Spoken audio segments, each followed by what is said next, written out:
चर्चा इसी बात को लेकर है कि नए संसद भवन के उद्घाटन को लेकर जो सवाल विपक्ष पूछ रहा है वो सवाल कितने जायज हैं और उनका जवाब बीजेपी क्या दे रही है। सुरेंद्र राजपूत जी, जो सवाल आप लोगों ने उठाया है मैंने आपसे पहले भी पूछा और मैं फिर आपसे यही चीज रिपीट करूंगी। आपने जो सवाल उठाया है, ठीक है सर, आपको चिंता है कि लोकतंत्र की हत्या नहीं होनी चाहिए, आपको चिंता है कि सब कुछ बहुत प्रक्रिया से होनी चाहिए, तो आपने इसका विरोध क्या सिर्फ बयानों के जरिए ही दर्ज करवाया है या बाकायदा आप इसके लिए कुछ पत्र वत्र भी अब लिखने वाले हैं और बाकायदा इसे आप लेकर जाएंगे सरकार की नजर में कि देखिए बदलिए ये तरीका, हमें पसंद नहीं आ रहा है, विपक्ष को पसंद नहीं आ रहा है?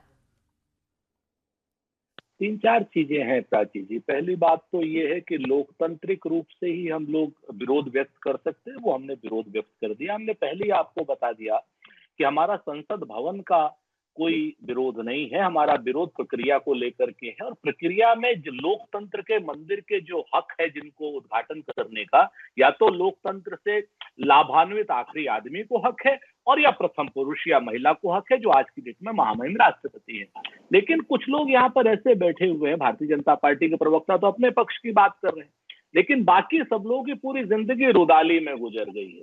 नेहरू के नाम की हीन ग्रंथि उनके पास रहती है, गांधी के नाम की हीन ग्रंथि रहती है, सुभाष चंद्र बोस जी के नाम की हीन ग्रंथि रहती है, और पूरी जिंदगी रोते रहते हैं हमेशा। इसके अलावा और कोई काम नहीं। नेहरू ट्रस्ट में जिस तरीके से नेहरू संग्रहालय को या तीन मूर्ति भवन को आज की डेट में उन सब जैसे लोगों को नाकारा लोगों को ये तक नहीं पता है कि सरकार के लोग वहां पर ट्रस्ट में बैठे हुए हैं और शायद प्रधानमंत्री जी का भी हस्तक्षेप है।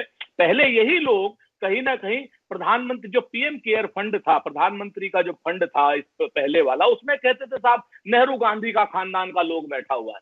आज की डेट में वो लोग जो नया पीएम केयर फंड इन्होंने बनाया है उसका ये नहीं पता कि वो आरटीआई तक में नहीं है, वो प्राइवेट है, गवर्नमेंट है, उसका पैसा कहाँ गया कहाँ नहीं गया। ये सब लोग वो लोग हैं जो सिर्फ जिनकी जिंदगी सिर्फ चाटुकारिता में गुजरी है, जिंदगी या रुपया पैसा इनको चाटुकारिता से ही मिलता है। हमें इससे ज्यादा कुछ नहीं कहना। हाँ, हम एक जरूर ये बात कहते हैं आज की डेट में कि देखिए लोकतंत्र का मंदिर है, लोकतंत्र के मंदिर का व्यक्तिवाद में और व्यक्ति की पूजा में अपमान मत कीजिए। हो सकता है कांग्रेस ने पहले कुछ गलतियां करी, कुछ कमियां रही हो कांग्रेस की, जैसे इमरजेंसी, हमने वो कमियां स्वीकार की, माफी मांगी, उसके बाद हम आगे बढ़े और उन्हीं कमियों को गाली दे दे करके आप सत्ता में आए हैं। चलिए ठीक है, ये अच्छी बात है कि आप अपने टाइम की कमियों को भी यहाँ पर रख रहे हैं, लेकिन मुझे एक बात ये समझ नहीं आ रही, इमरजेंसी पे कब माफी मांगी बताएंगे? इमरजेंसी पे कब माफी मांगी थी बताएंगे जरा? बताइए इमरजेंसी में माफी कब मांगी थी? बताइए दो बार इमरजेंसी पे कब माफी मांगी थी बताइए। बस एक ही बात का जवाब मांग रहा हूँ, इमरजेंसी पे कब माफी मांगी बताइए। आप तो मुझे जहर ही कहते हैं, आप तो मुझे गालियां देते हैं। मैंने और आज हम पूछा, नाम करके पूछा, इमरजेंसी में माफी कब मांगी बताइए। बताइए किसने माफी मांगी, संसद के अंदर माफी मांगी। आप 1984 की बात कर रहे हैं, आप 1984 की बात कर रहे हैं, आप इमरजेंसी की बात नहीं कर रहे। इंदिरा जी ने कभी भी माफी नहीं मांगी, संजय गांधी ने, राजीव गांधी ने कभी माफी नहीं मांगी, कांग्रेस ने कभी माफी नहीं मांगी। आपको जानकारी नहीं है, 1984 के लिए मनमोहन सिंह ने माफी मांगी और किसी ने माफी नहीं मांगी। अधूरा इतिहास बताइए। एक सेकंड जरा उनको कंप्लीट करने दीजिए। सुरेंद्र राजपूत जी बोलिए। जाहिल बने का मुजाहिरा आप सुरेंद्र राजपूत जी प्लीज आप भी अपने शब्दों को थोड़ा सा मार्क कर लीजिए, थोड़ा सा आप भी अपने शब्दों को मार्क कर लीजिए कि आप किसके बारे में क्या बोल रहे हैं। अच्छा ठीक है, अपनी बात कंप्लीट करें। हर बार गालियां खाने आता, कोई बात नहीं, गालियां के तो सूझता नहीं है, दे दीजिए गाली और दे दीजिए गाली और दीजिए। चाटुकारिता में क्या ना भारतीय जनता पार्टी और गाली दीजिए। आपका स्तर पता चलता है, मेरा नहीं, आपका स्तर लोग देख रहे हैं, आपका घटिया स्तर लोग देख रहे हैं। एक सेकंड रतन शाह जी प्लीज उनको पहले कंप्लीट करने दीजिए, उसके बाद आप बीच में इंटरवीन करिए। ऐसे अपमान एक करने सेकंड मैं आ रही हूँ रतन जी आपके पास। आप कौन सा विवाद की बात कर रहे हैं?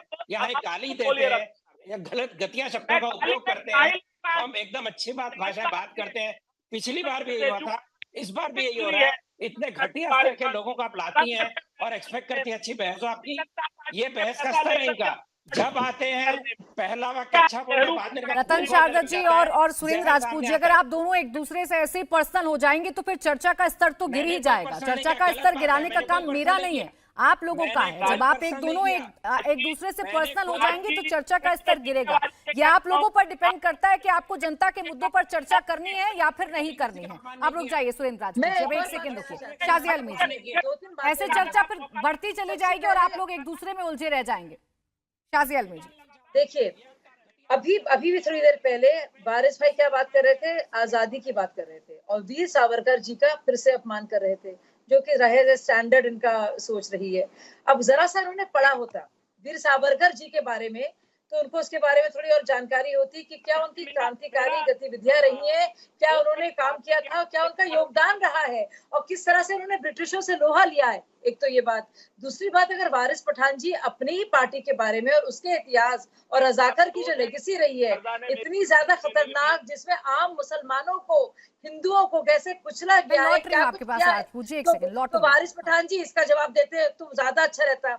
अगर वो वीर सावरकर जी के बारे में थोड़ा पढ़ लेते और अपने बारे में पढ़ लेते। अच्छा सुनिए, सवाल क्या जवाब तो सुनिए, क्योंकि सब जानते हैं। लेकिन तीसरी बात, नहीं मैं खत्म कर दूं, मुझे ज्यादा बोलने की नहीं, बीच में ना बोलिए, जवाब सुनिए शाजिया दीदी, तीसरा पॉइंट रखने दीजिए वारिस जी, तीसरा पॉइंट इकट्ठे जवाब दे दीजिएगा शाजिया जी। दूसरी बात, अगर हमारे देश के लोकसभा के जो स्पीकर हैं और अगर उन्होंने आमंत्रित किया है प्रधानमंत्री को और अगर प्रधानमंत्री बाकायदा उद्घाटन करेंगे और वीर सावरकर के दिन करेंगे के जन्मदिन पर करेंगे तो उसमें क्या आपत्ति हो सकती है? मुझे लगता है मतलब आपको शाजिया जी एक सहयोग नहीं, ये एक प्रयोग है, छोटी सोच, यानी एक सहयोग नहीं, ये एक प्रयोग है। हर एक चीज आपने जब राष्ट्रपति जी का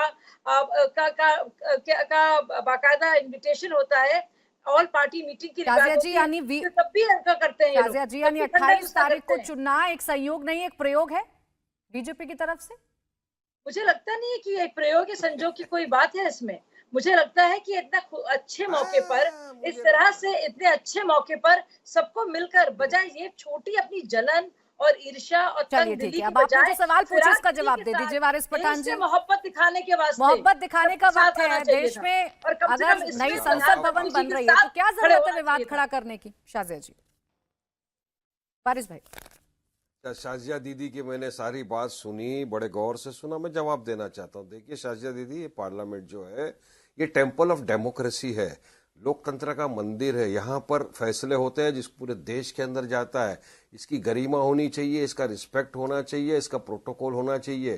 कहीं भी कोई भी जाकर किसी को बुला दिया वो इनॉग्रेशन नहीं कर सकता, प्रेसिडेंट के हाथ से करवाइए, क्यों नहीं करते? असली हकदार तो लोकसभा के स्पीकर है, उनके हाथों से करवाइए। ये किसी इंडिविजुअल के पैसों से नहीं बना है। क्या ये अडानी के पैसों से बना है? नहीं, ये टैक्स पेयर्स के पैसों से बना हुआ है। अब बात नंबर 2, शाजिया जी, आज देश के अंदर प्राथमिकता क्या है? अच्छा देखिए, बोलने नहीं देंगे, आप भी कैसा चलेगा दीदी? बात नंबर 2, देश के सामने प्राथमिकता क्या है आज की तारीख?